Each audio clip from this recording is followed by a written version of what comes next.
Tole harka fuunee baga nagaan gara chaanaalii keenyaa dhuftan jecha. Chaanaaliin keenya kun gosa barnoota saayinsii kutaa 7ffaa 8ffaa herreegas isinii dabarsa. Kanaafuu har'a immoo saayinsii kutaa 7ffaa boqonnaa 2ffaadhaan kan waliin ilaallu ta'a jechuudha. So boqonnaa 1ffaa raas deebinee ni ilaalla. Har'a garuu boqonnaa 2ffaarraa eegalla jechuudha. Kanaafuu warra chaanaalii kanaaf haaraa taatan like, share, subscribe gochuu hin dagatinaa. Ibsa gahaa, ibsa bal'aa ta'e kan itti kenninee isinii darbinuudha jechuudha. Kan nu eegallu har'a boqonnaa 2ffaa waa'ee maaliiti? Boqonnaa 2ffaa maatarii naannoo keenyaa kan jedhu ilaalla jechuudha. Maatarii naannoo keenyaa. Har'a egaa hiika maatarii haala salphaa fi gabaabaa ta'een kan waliin ilaallu ta'a jechuudha. Kallattumaan gama barnoota keenyaa deemna. So seensi boqonnaa kana keessatti waan isin barattan as keessatti ibsama jechuudha. Waan isin barattan tokko tokkoon isaaniitiin as keessatti ibsama. Boqonnaa kana keessatti waa'ee maatarii, amaloota uumama maatarii, wamatti gara fuulduraatti barattu as keessatti saara jechuudha. So kallattumaan immoo gama barnoota keenyaa deemuu dandeenya jechuudha. So dubbisuu dandeessu. Kanaafuu kan nu eegallu har'a maatarii kan jedhurraachi. So maatarii kan jedhurraa kan eegallu ta'a jechuudha. Maatarii jechuun maal jechuudha? So maatarii jechuun waan akkamiiti? Wanta hangaa fi qabee qabu. Wanti sun hanga qabataanaan, qabee qabataanaan maal jedhama? Maatarii jedhama jechuudha. Wanti sun hanga qabataanaan, qabee qabataanaan maatarii jedhama jechuudha. So maatarii haala kanaan hubachuun ni danda'ama.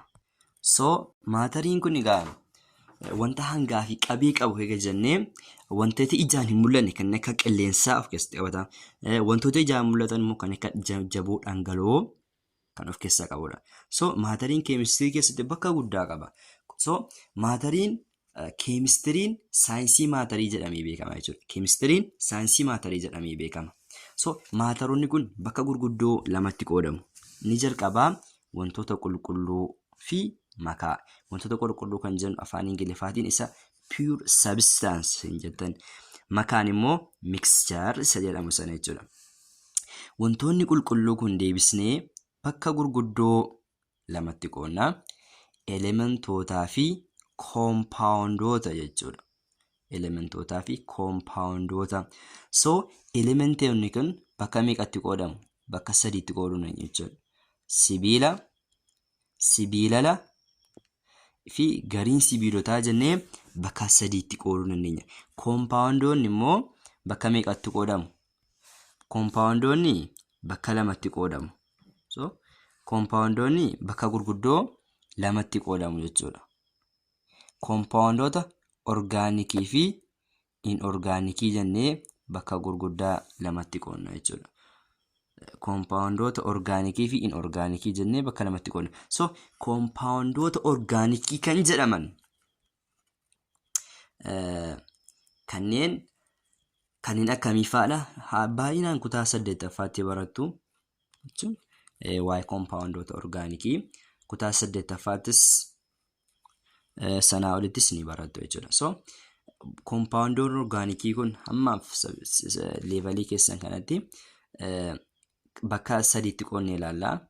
Tokkoffaan alkaayinii, alkeenii fi alkiiniidha jechuudha. So jarri kun koompaawundoota orgaanikii jedhamu. Kanneen qabiyyeen isaanii lubbuu qabeeyyiirraa kan argame jechuudha. Koompaawundoon inorgaanikii kan jennu immoo kanneen maal keessaa argamanii? Kan albuuda keessaa kan argaman. Fakkeenyaaf koompaawundoon inorgaanikii jedhaman kun bakka gurguddaa 4tti qoodamu. Oksiidii, asiidii, beezii fi ashabooleedha. So isaan kunis kutaa 8ffaatti ni barattu. Ammaaf garuu akka seensaatti isin ibsa jechuudha. Inni kan biraa immoo makaadha. Makooleen bakka gurguddaa 2tti qoodamu. Isa Ingiliffaan mixture is can be divided. Makaa gosa tokkee yookaan homogeneous mixture fi makaa gosa sadee heterogeneous mixture isa jedhamu sana jechuudha. So kanaafuu haala kanaan hubachuun ni danda'ama jechuudha. Wantoota qulqulluu kan jedhu gara boqonnaa gara xumuraatti jira. Kanaafuu nummoo mee irraa haalaallu hamma ta'e jechuudha. Irraa haga ta'e tokko haalaallu. So jalqabaa wantoota irraa eegalla. Wantoota jechuun maanni akaakuu maatarii keessaa tokko ta'anii haala murtaa'aa ta'e tokko keessatti amala fiizikaalaa dhaabbataa kan qaban maal jedhamu? Wantoota jedhamu yookaan immoo substance jedhamu sana jechuudha afaan Ingiliffaatiin. So wantoota haala kanaan hubachuun gargaara. Wantoonni hundi isaaniituu maatariidha. Haa ta'u malee maataroonni hundi wantoota miti jechuudha. So wantoonni hundi kan haala gaariin hubachuun barbaachisaadha. Wantoonni hundi maatariidha. Haa ta'u malee maataroonni hundi maali? Wantoota miti jechuudha. So inni kan biraa immoo wantoota qulqulluudha. Wantoota egaa hammaatiin eegana hubattanii booda wantoota qulqulluu jechuun maal jechuudha? Wantoota ibsinee kaan. Kanaafuu amma immoo wantoota qulqulluu gara fuulduraatti ni barattu. Amma akka xiqqisoo isin rakkisneedhaaf jechuudha. Wantoota qulqulluu jechuun wantoonni qulqulluu akaakuu maatarii keessaa caasaa murtaa'aa fi amala dhaabbataa kan qabanidha. Akaakuu maatariidhaas beekamaadha. Ta'anii caasaa murtaa'aa fi amala dhaabbataa kan qaban maal jedhamu? Wantoota jedhamu jechuudha. So wantoonni bakkuma lamatti himne akkuma ilaalle jechuudha. Elementootaa fi koompaawundoota. So elementii jechuun immoo maal jechuudha gaafa jennee? Elementoonni akaakuu maaliiti? Wantoota qulqulluu ta'anii atoomota gosa tokko qofarraa kan ijaaraman jechuudha.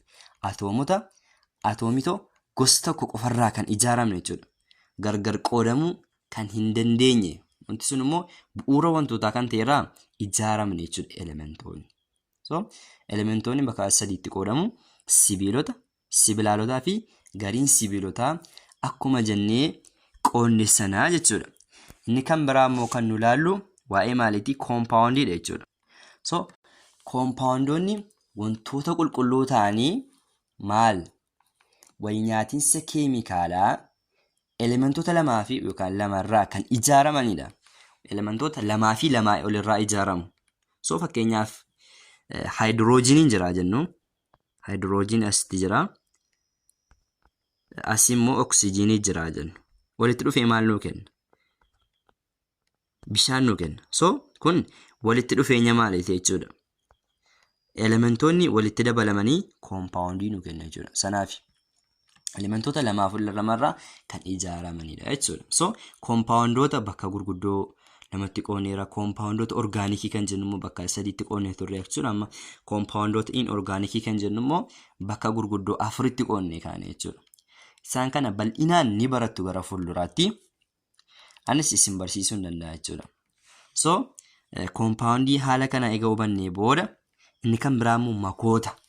Makaa yookaan mixture isa jedhama. Makaan akaakuu maaliitii? Akaakuu maatariiti. Maal wantoota qulqulluu lamaa fi lamaa olirraa mala fiizikaalaatiin yookaan immoo walnyaatinsa garaagaraatiin ol keessa makamaniiru taanaan makameera taanaan maal jenna? Makaa jennaan jechuudha. Wanti sun wantoota qulqulluu lamaa fi lamaa ol mala fiizikaalaatiin walnyaatinsa garaagaraatiin walitti makamaniiru taanaan makaa jennaa jechuudha. Makoonni bakka gurguddoo lamatti qoodamu. Makaa gosa tokkee fi makaa gosa sadee jenna jechuudha. Homogeneous mixture fi heterogeneous mixture jennee qoonnaa jechuudha. So iddoo akkasitti qoonne makaa gosa tokkeen maali? Makaan gosa tokkeen bifa tokko qofa qabu jechuudha. Bifa tokko qofa qabu. Makaan gosa sadee immoo bifa lamaa ol tokko ol qabu jechuudha.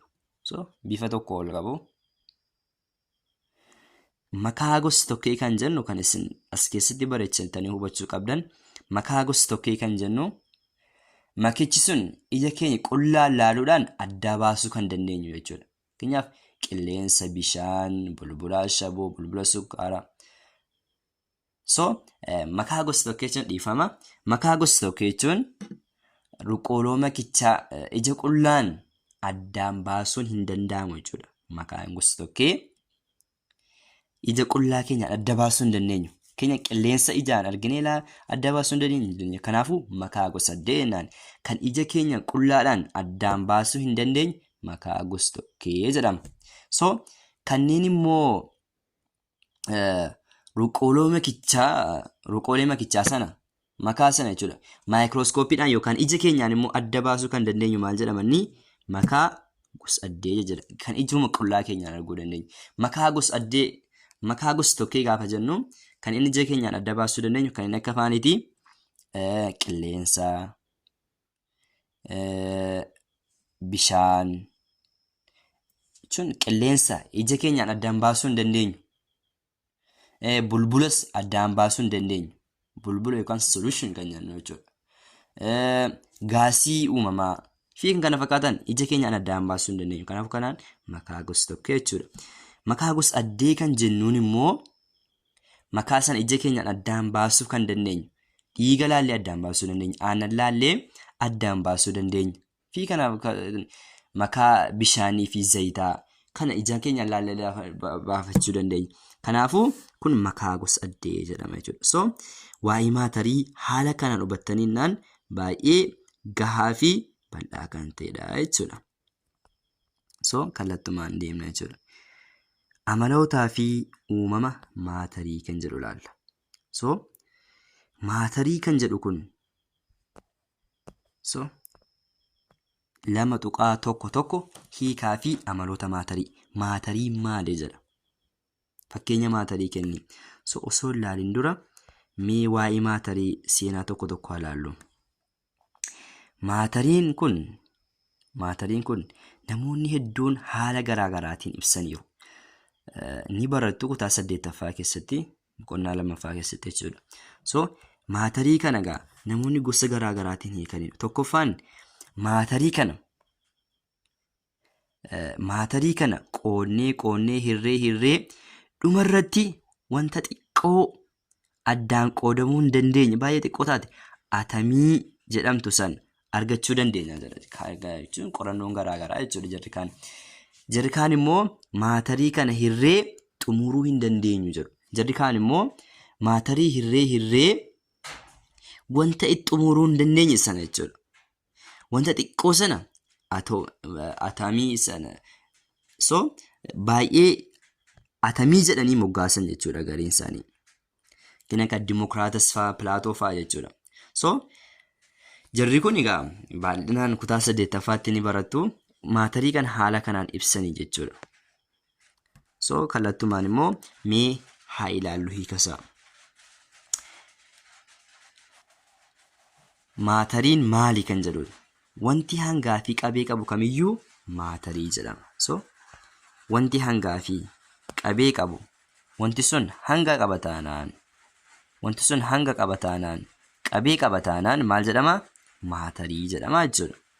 Fakkeenyaaf akkuma isinii kaase qilleensa, bishaan, dhagaa, aannan, daaraa adda addaa fi kan kana fakkaatan hundi isaanii maali? Maatariidha jirru kun. So wanti sun hanga qaba taanaan qabee qaba taanaan maal jedhama? Maatarii jedhama jechuudha. Inni kan biraa immoo miti maatarii. Nan maatarisa jennu jechuudha. Miti maatariin qaama uumamaa ta'ee kan hangaa fi qabee hin qabnedha. Miti maatariin akkuma faallaa maatarii jechuudha. Qaama uumamaa ta'ee kan hangaa fi qabee hin qabne maal jedhama? Miti maatarii jenna. Fakkeenyaaf akaakuuwwan anniisaa, ho'a jechuun ho'a heat kan jennuun jechuudha. Ifa light kan jennuun, sagalee sound kan jennuun, dirree elektirikii electric field kan jennuun hundi kun maanni jarri kun miti maatariidha jechuudha. Hanga isaaniif qabee hin qabanu, hanga hin qabanu qabee hin qabanu. Jaalala ibidda kan kana fakkaatan miti maatariidha jechuudha. Maatariin dhaabbataa fi daangeffamaadha. Wanti isin hubachuu qabdan maatariin maali? Dhaabbataa fi daangeffamaadha jechuudha maatariin. Dhaabbataa fi kan daangeffamaa ta'edha. Kun immoo maatariin uumamaan amala suudummaa qabaachuu isaa agarsiisa. Maatariin uumamumaan amala suudummaa kan qabudha jechuudha. Amala suudummaa qaba. Amaloonni bu'uura maatarii hangaa fi qabeen ibsamu. Amaloonni bu'uura isaa maaliin ibsamu? Hangaa fi qabeedhaan isaaniitiin ibsamu jechuudha. Inni kan biraa immoo kan itti aansinee ilaallu hanga ta'a jechuudha. Hanga.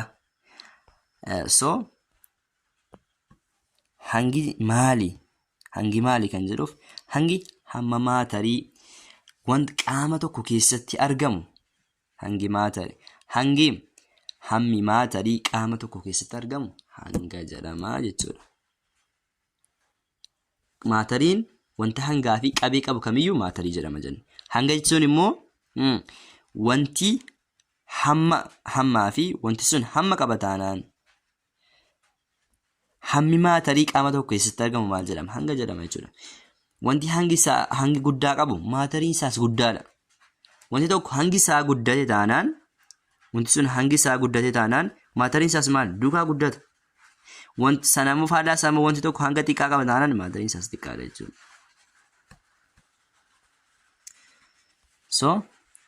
Yuunitiin waltawaa hangi ittiin safaramu maal jedhama? Kiiloogiraama jedhama jechuudha. Yuunitiin waltawaa hangi ittiin safaramu kiiloogiraama jedhama. Hammi maatarii safaruuf hammi maatariin kun ittiin safaramu yoo xiqqaate garuu giraamiidhaan hammi maatarii sun yoo xiqqaate jechuudha. Giraamaanis miiligiraamaanis safaruun ni danda'ama jechuudha yoo xiqqaate. Inni guddaan immoo kiiloogiraamaan safarra jechuudha. Wanta baay'ee gurguddaa ta'e kiiloogiraamaan safarra. Wanta xixiqqoo immoo miiligiraamaanis giraamaanis safaruun akkuma isin beektan jechuudha. Hangi iddoo kamittuu maal? Dhaabbataadha. Mass is anytime it's what constant jechuudha. Hangi bakka kamittiyyuu maal? Dhaabbataadha jechuudha. Hangi bakka kamittiyyuu dhaabbataadha jechuudha. Inni kan biraa immoo qabee kan jennu jechuudha. Volume jedhamu sana jechuudha. Qabeen hamma bakka wantichaa kan qabatedha jechuudha. Qabeen hamma maaliitii? Bakka wanticha tokkoo waan tokkoo kan qabatee argamu. Hamma bakka waan tokkoo qabatee kan argamu. Bakka waan tokkoo qabatee kan argamu maalni? Qabeedha jechuudha. Qabeen dhangala'oo yeroo baay'ee maaliin safarama? Miiliitiraan safarama. Yuunitiin waltawaa qabee dhangala'oo ittiin safaramu liitira jedhama jechuudha. Kana irraanfachuu hin qabdanii. Yuunitiin waltawaa qabeen dhangala'oo ittiin safaramu maal jedhama? Liitira jedhama jechuudha. Maatariin hunduu suudoowwan ijaan mul'achuuf baay'ee xiqqoon irraa tolfaman jechuudha. Maatariin hundinuu suudoowwan ija keenya qullaadhaan mul'achuu hin dandeenye baay'ee xiqqoo ta'e irraa tolfaman yookaan immoo ijaaramanii jechuu dandeenya jechuudha. Itti aansinee immoo amaloota suudoowwan maatarii laallaa jechuudha. Amaloota suudoowwan maatarii kana osoo ilaalle jechuun itti aansinee paartii lammaffaa keessatti bal'inaan kan waliin ilaalu ta'a. Kanaafuu chaanaalii keenya kana like, share, subscribe gochuu akka hin dagannee yeroo itti aanu amaloota suudoowwan maatarii jedhamuun hanga walitti deemutti nagaan naaf tura isiniin jedha jechuudha.